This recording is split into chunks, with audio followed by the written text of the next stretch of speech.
Saludo a todos. Mi nombre es Jonathan Cortés Sánchez, soy egresado de Chapingo de la generación 2020. Estoy prácticamente igual de joven que ustedes y pues les agradezco que me hayan invitado y también pues que estén prestando atención, que estén haciendo sus anotaciones, que estén haciendo sus preguntas. Durante esta ponencia voy a usar el término armonía en lugar de equilibrio, ya que el equilibrio es algo estático, pero la naturaleza es algo cambiante, evoluciona. Y esta característica es nuestro punto de partida. Les voy a platicar también lo que es ganadería tropical rentable y sustentable, que en una frase resume lo que hace nuestro equipo. Tenemos sede en Nuevo Morelos, en el estado de Veracruz. Hay más de 30 años de experiencia en las zonas tropicales y hoy, más que nunca, es necesario que entendamos cuál es el impacto ambiental y la importancia de la producción de alimentos, entre ellos la ganadería, enfocada de una manera objetiva, de una manera fundamentada y también de una manera integral. Estoy aquí invitado por Chapingo Unido por el Ambiente y hoy, en vez de hablarles como a ganaderos, que es lo que usualmente hago, voy a hablarles como habitante del planeta y como un joven profesionista que en su desempeño se encuentra ante una realidad y una fuerte necesidad mundial de cambio en el enfoque. Tengo una opinión bastante construida de lo que es el sistema actual económico, político, industrial, comercial, mediático y un cúmulo de situaciones que impactan de manera negativa en los esfuerzos de la humanidad para recuperar la armonía con su entorno natural, con su arraigo, con su bienestar, su identidad, su cultura, su libertad, su salud, su nutrición, su seguridad, con sus valores, etcétera. Pero este no es un momento para discutir estos temas, por lo que me limitaré a hablar sobre cómo, desde el desempeño agronómico, se pueden afrontar las necesidades actuales. Y la razón por la que menciono lo anterior es más que nada para que partamos desde el entendido de que vivimos en una sociedad erosionada desde muchos aspectos. Uno de ellos, nuestra conciencia ambiental. Y para mí, conciencia ambiental no quiere decir específicamente que me debo preocupar por separar la basura, usar menos el automóvil, reducir mi consumismo, reciclar y todo eso, que es bueno. Pero más importante aún es nuestra autopercepción como un elemento más dentro de un ecosistema. Un elemento dotado de atributos especiales que le han permitido el desarrollo de ciencia y tecnología, aunque no precisamente y tal vez a costa de el sentido común.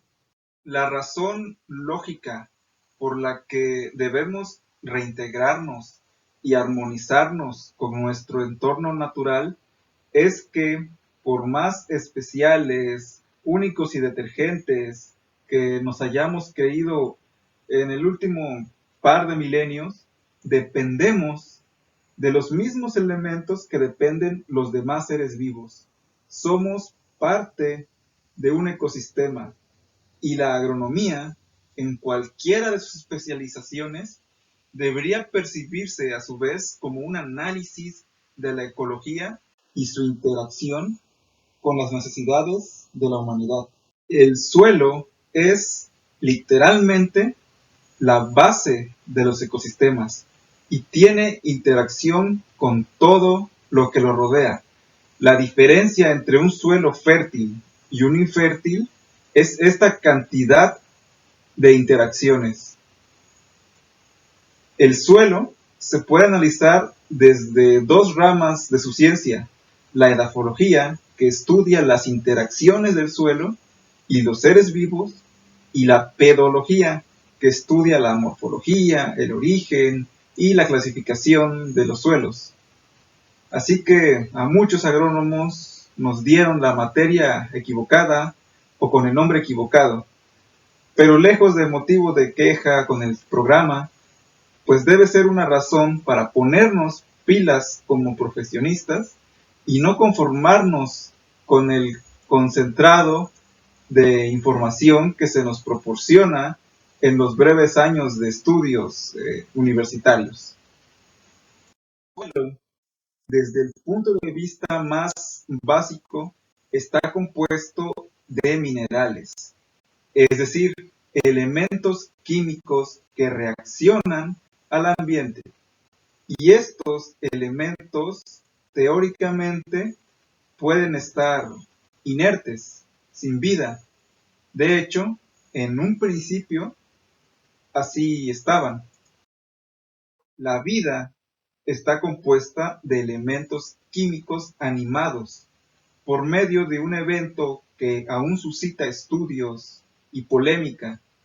Una molécula compleja adquiere la capacidad de replicarse, memorizar y adaptarse al ambiente, a las variaciones del entorno, que generan estímulos e interacciones. Y estas interacciones generan adaptación y diversificación. La adaptación y la diversificación generan especialización y la interacción genera asociación, resiliencia, simbiosis. De esta manera surgen los primeros ecosistemas funcionales y también las primeras criaturas pluricelulares que, si enfocamos desde el punto de vista de la célula como individuo, como ser vivo, pues un organismo a su vez es como un ecosistema. El cuerpo humano es muy similar a un ecosistema, si quisiéramos ver a la célula como individuo, y esto tiene amplias implicaciones para la ciencia médica actual. Pero como especie, el ser humano es parte del ecosistema.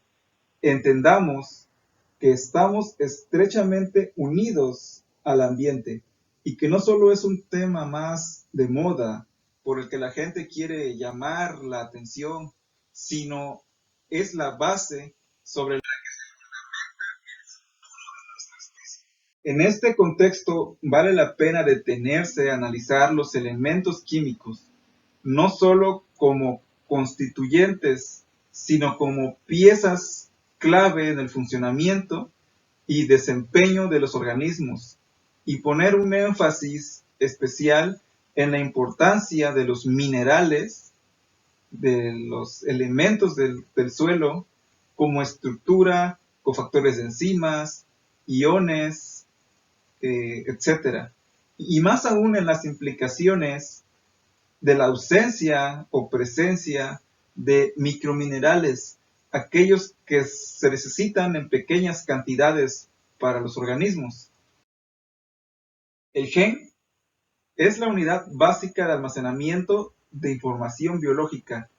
Es un código genético que tiene la capacidad de incorporar, activar y desactivar genes. Este código determina la incorporación de los elementos y estímulos del ambiente para generarle al organismo vivo un estado de armonía con su entorno.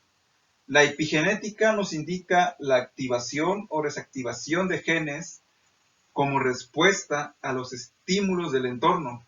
Por lo tanto, me aventuro a decir que todos los seres vivos, incluyéndonos, tenemos una identidad molecular con nuestro ecosistema. La energía, por otro lado, es la capacidad que tiene la materia de cambiar de un estado inicial a un estado final. Sin energía no hay vida, ya que el cambio es una característica intrínseca de esta. La vida en la Tierra, tal como la conocemos en la actualidad, depende de la energía capturada y almacenada proveniente de la estrella más cercana, nuestro Sol. Mediante un proceso llamado fotosíntesis, la energía solar hace posible la formación de hidratos de carbono, tomando de la atmósfera y del suelo los elementos necesarios para este proceso. La química orgánica en nuestro planeta está basada principalmente en el carbono. Nos han dicho que el carbono es el malo, aunque realmente el problema es la alteración antropogénica del ciclo del carbono, más que el carbono como tal. El carbono es indispensable para el almacenamiento de energía en forma de carbohidratos, y estos últimos son, de hecho, la moneda energética de todos los ecosistemas del planeta. El carbono es además componente básico de todas las biomoléculas, ya sean los mismos carbohidratos, los lípidos o las proteínas, por ejemplo. Ya hablando, ahora sí, de los ecosistemas, todos los elementos químicos tienen un movimiento cíclico dentro de un ecosistema o entre ecosistemas. A esto se le conoce como ciclos biogeoquímicos. Uno de los más evidentes y rápidos es el ciclo del agua. El carbono tiene su propio ciclo. Los ciclos biogeoquímicos pueden ser tan rápidos como minutos o tan lentos como millones de años. A las fases más lentas o aparentemente estáticas de los ciclos se las conoce como reservorios. La captura de carbono inicia mediante la fotosíntesis y, por lo tanto, a mayor cantidad de vida en el menor espacio posible, mayor es el carbono capturado en forma de biomoléculas. El objetivo de los manejos sustentables es, por lo tanto, optimizar la utilización y reservorio del carbono, mientras se obtiene de esto el sustento de la sociedad humana.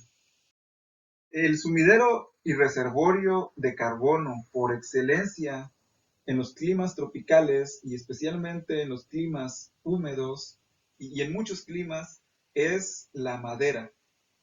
Ya vi la sonrisa orgullosa de los forestales, pero la madera no resuelve el problema o la situación de la producción de alimentos.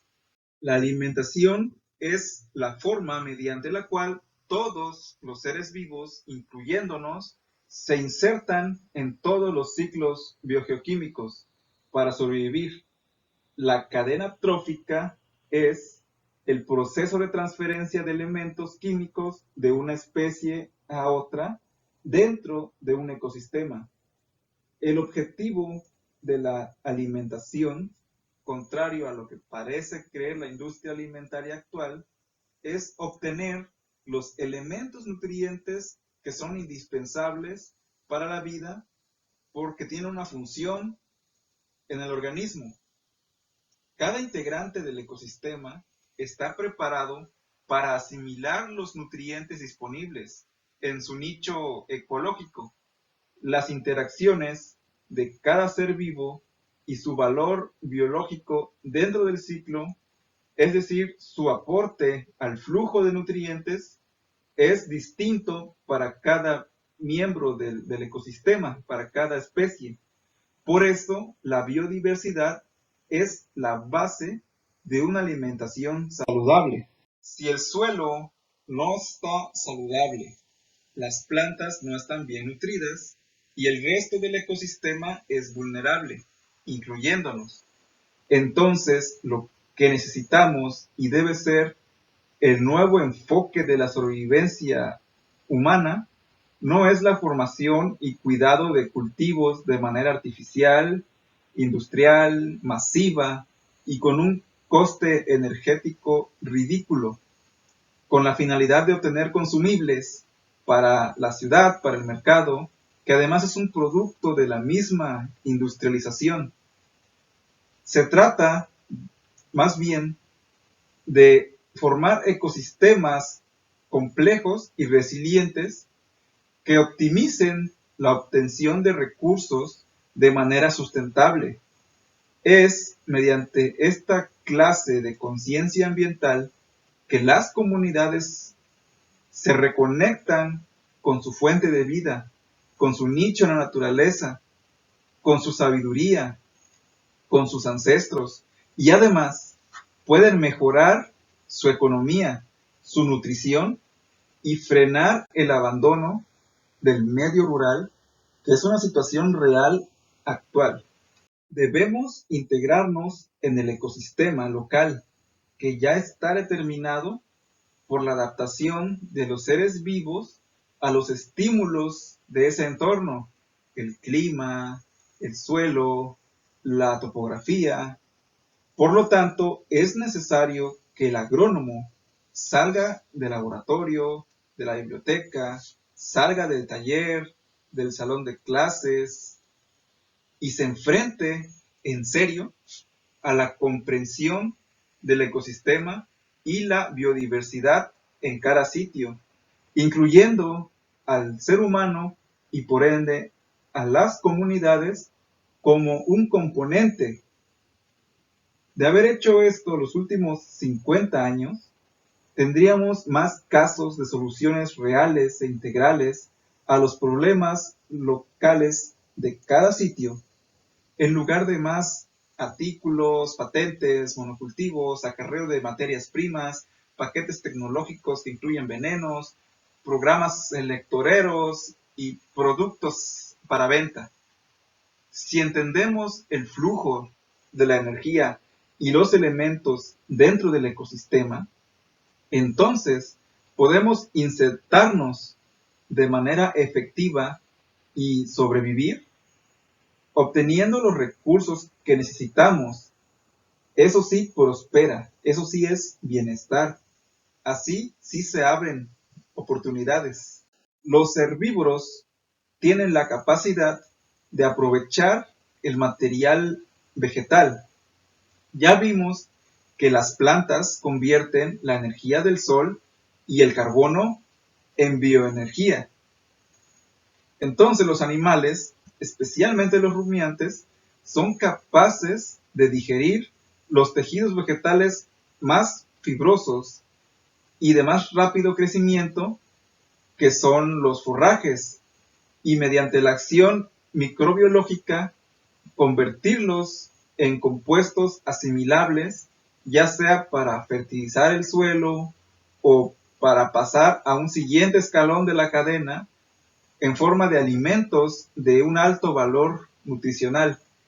Esta capacidad de aprovechamiento, aunada a un manejo adecuado del pastoreo, son una de las mejores herramientas que hay para la circulación y sumidero de carbono en el suelo. El pastoreo nos permite no solo aprovechar las herbáceas, sino también activar la acumulación de materia viva, materia orgánica en el suelo. Este ciclo se ve catalizado por el impacto bien administrado de las manadas animales y permite al suelo hacer de manera eficiente su trabajo de sumidero y reservorio de carbono, a la vez que se forma más suelo en ese proceso. La regeneración de la vegetación tras el pastoreo captura más carbono porque va a hacer nuevamente fotosíntesis y así sucesivamente las raíces que mueren y se regeneran tras cada ciclo de pastoreo van enterrando continuamente carbono en forma de materia orgánica, la cual a su vez aumenta la biodiversidad del suelo y por lo tanto su fertilidad. Mientras tanto, el forraje producido de esta manera eficiente y sustentable, sin agroquímicos ni labranza, se transforma en alimentos para la humanidad. Es muy importante conocer, observar, estudiar y respetar a las plantas nativas y utilizar al ganado como mejorador de la composición botánica mediante el pastoreo de alta densidad. Este tipo de pastoreo tiene, de hecho, su fundamento en el comportamiento natural de las manadas de herbívoros en sus ecosistemas de origen, en sus ecosistemas primigenios, que incluían depredadores que los motivaban a permanecer juntos en manada. El pastor y el cerco energizado actualmente cumplen con esta función ecosistémica para mantener saludables a los animales, a la hierba y al suelo. Para esto es necesario, en primer lugar, prescindir del herbicida, cuyo uso en la ganadería a pastoreo no tiene justificación. Las plantas nativas que hemos clasificado como malezas son una manifestación de la condición de la fertilidad y textura de un suelo. Su existencia es una señal o indicador de un deterioro previo y ellas, de hecho, modifican el entorno y mejoran la condición del suelo. Lo anterior implica que estas especies vegetales pioneras, junto con sus microorganismos asociados, tienen la capacidad de obtener nutrientes donde para otras especies es más difícil. El ciclo de vida y muerte deja ahora estos elementos disponibles y permite a otras especies que antes no podían colonizar este espacio, pues que ahora que está mejorado lo pueden aprovechar porque hay nutrientes disponibles. A esta evolución del paisaje se la conoce como sucesión ecológica. Esta capacidad de extracción de nutrientes y la composición y concentración que son distintos para cada planta, aunado al contenido de metabolitos secundarios, hacen posible al herbívoro ejercer su inteligencia nutricional, balancear su dieta y automedicarse cuando hay diversidad de plantas a su disposición. Esto ya no es especulación, está experimentalmente comprobado que los animales saben formular su propia dieta mejor que cualquier zootecnista, aunque sea egresado de la Chapingo. La crianza en confinamiento, de hecho, les quita esta capacidad a los animales, a la vez que la nutrición artificial deficiente produce alimentos menos nutritivos.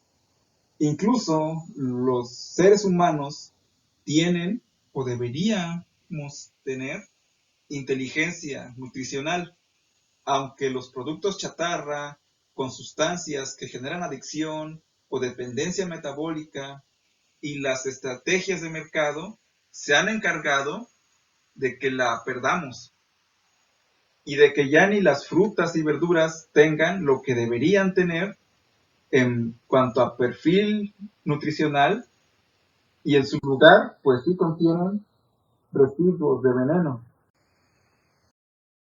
Los animales, la energía solar, el agua y el suelo forman un círculo virtuoso en el cual el puente son las plantas y es el herbívoro, el rumiante que digiere las fibras, las fermenta e inocula con microorganismos diversos.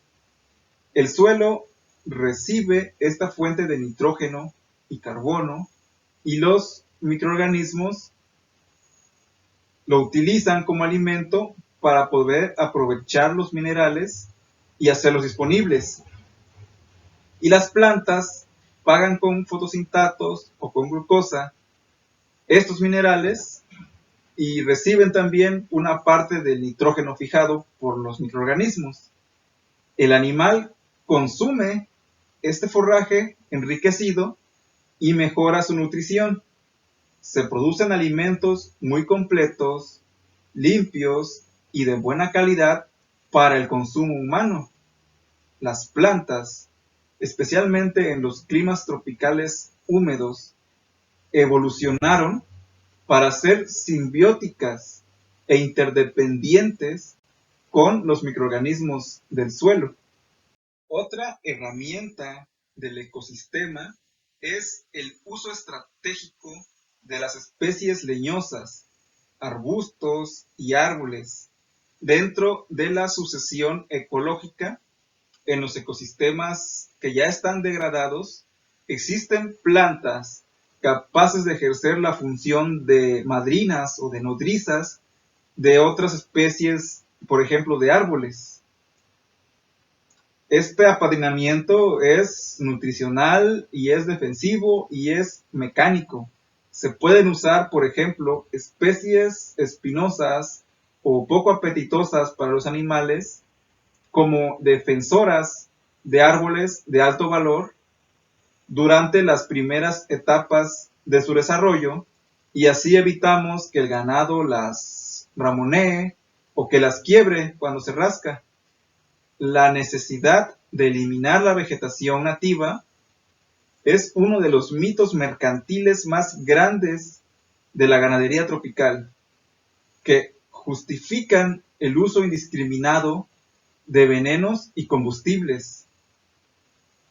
Pero es posible armonizar rentable y sustentablemente los forrajes, el ganado, los árboles y el suelo. Los árboles son un sumidero de carbono, un recurso valioso con valor de uso y con un componente esencial del bienestar animal, al proporcionar un microambiente protegido de la radiación solar directa, con amortiguamiento de la temperatura, reducción de la velocidad del viento y por lo tanto menor pérdida de humedad y mayor diversidad de microorganismos en el suelo.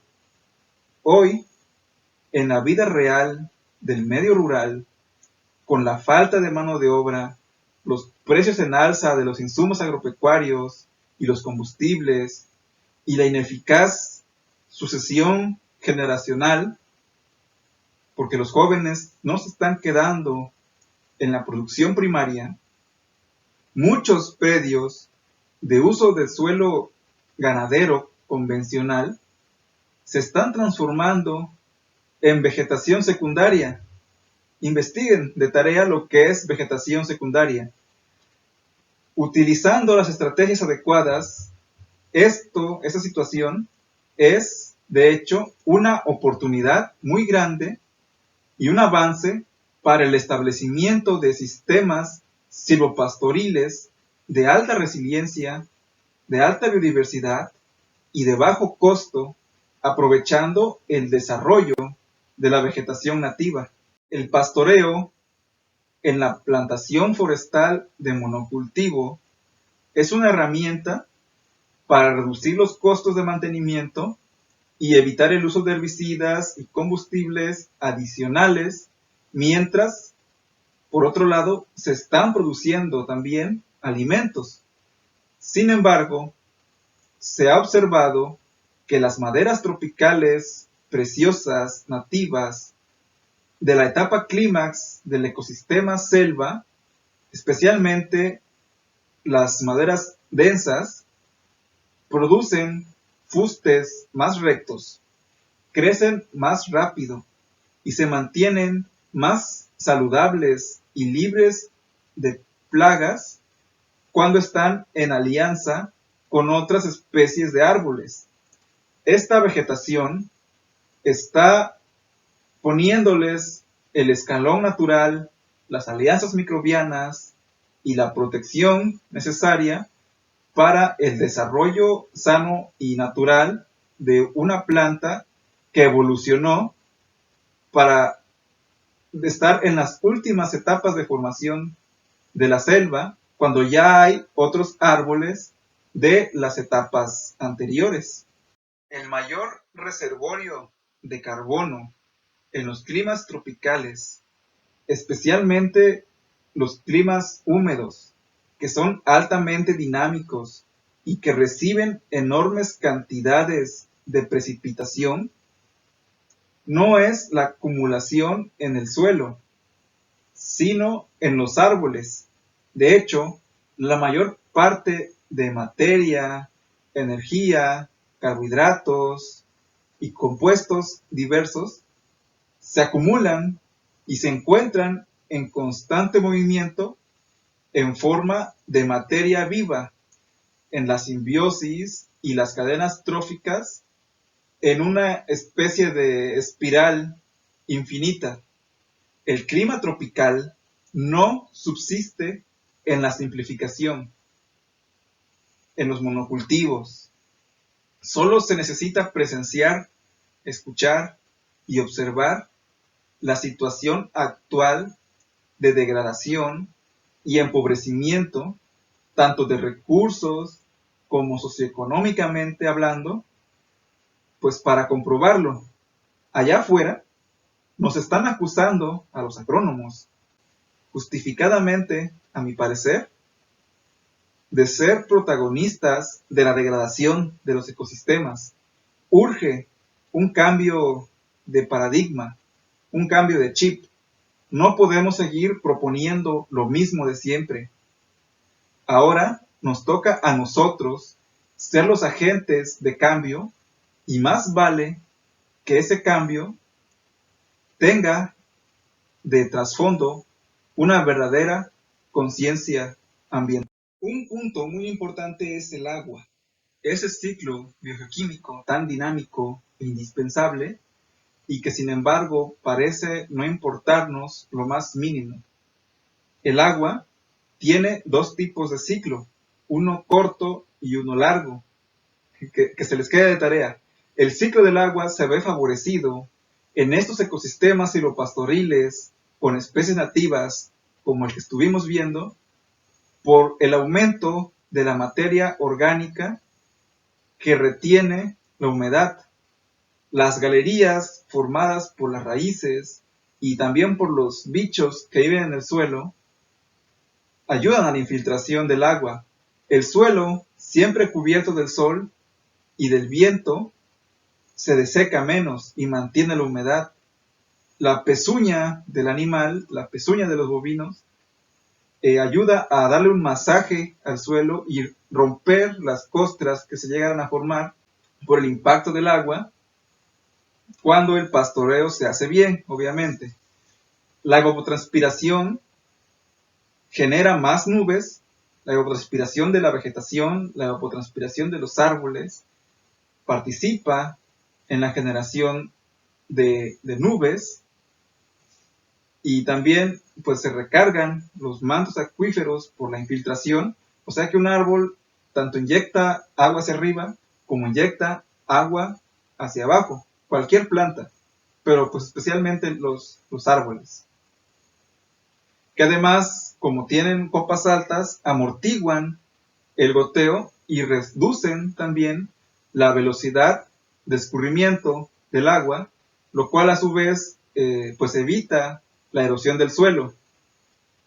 Además, la proliferación de núcleos de condensación microbianos, la reducción de temperatura en el microclima y los ruidos atmosféricos y su interacción con la vegetación y pues una serie de factores ligados a la presencia de árboles para la obtención de lluvia y para la recarga de mantos acuíferos. Bueno, en un resumen de objetivos fundamentales que son la esencia de las recomendaciones y soluciones específicas que nuestro equipo proponemos a los productores, podemos mencionar la cosecha de agua, la captura de carbono, el mejoramiento del suelo, la producción de alimentos nutritivos, el no uso de agrotóxicos, la diversificación de productos primarios y alimenticios, generar un ambiente confortable y mejor eficiencia. Para eso también se incluye el factor selección del ganado por eficiencia y genética adaptada, lo cual ya es específicamente un tema más técnico. Y una serie también más amplia de temas. Entonces se nos quedan muchos temas pendientes. Llegamos ya al final de la presentación. Quedo atento a las preguntas, a los comentarios. Los invitamos a seguirnos en nuestros canales. Estamos en YouTube, estamos en Facebook, en una página de Facebook. También hay un perfil de Instagram. Están relacionados entre sí esos perfiles. Ahí podemos también continuar mostrándoles más, si ustedes quieren saber más acerca de nuestro trabajo como ganadería tropical, rentable y sustentable, pues aquí pueden accesar.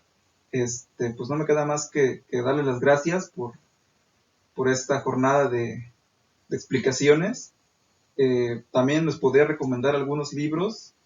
Lo pequeño es hermoso, de Schumacher. Soledad Barruti escribió Malcomidos, exponiendo el tema de la nutrición y los agroquímicos y muchas cosas en Argentina, pero que se puede extrapolar claramente a cualquier otro país que tenga esta misma situación. Suelo Tropical de Ana Primavesi, hay versiones en español, ella es brasileña, está en portugués, creo el original, pero Suelo Tropical es un libro no muy denso y que te ayuda muy fácilmente a entender por qué un suelo tropical no se debe de tratar como un suelo de clima templado o de latitudes más al norte. Tiene sus particularidades y sus ventajas y debe de ser tratado como tal. Y bueno, La conducta de las plantas de Roberto Ares, este libro sí ya es más denso, es para fitotecnistas y quien quiera entender realmente las plantas y sus interacciones con los ecosistemas, su evolución y muchas cosas que a mí se me hicieron muy sorprendentes de las plantas. Está Fred Provenza y su libro, el título en inglés es Nutrishment, se traduciría como alimentación. Yo la verdad no, encontré con el título en inglés que me lo pasaron. Este libro también habla de lo que mencioné un poco, la inteligencia nutricional y de sus implicaciones en la ganadería y también en nuestro propio consumo de alimentos. Y bueno, creo que hay más espacio aquí para preguntas, si es que lo hay. Y si no, pues entren a nuestras redes y si gustan pueden escribir ahí algún comentario, alguna duda. Y quedamos ahí a la orden. Saludos a todos y nos vemos en la próxima.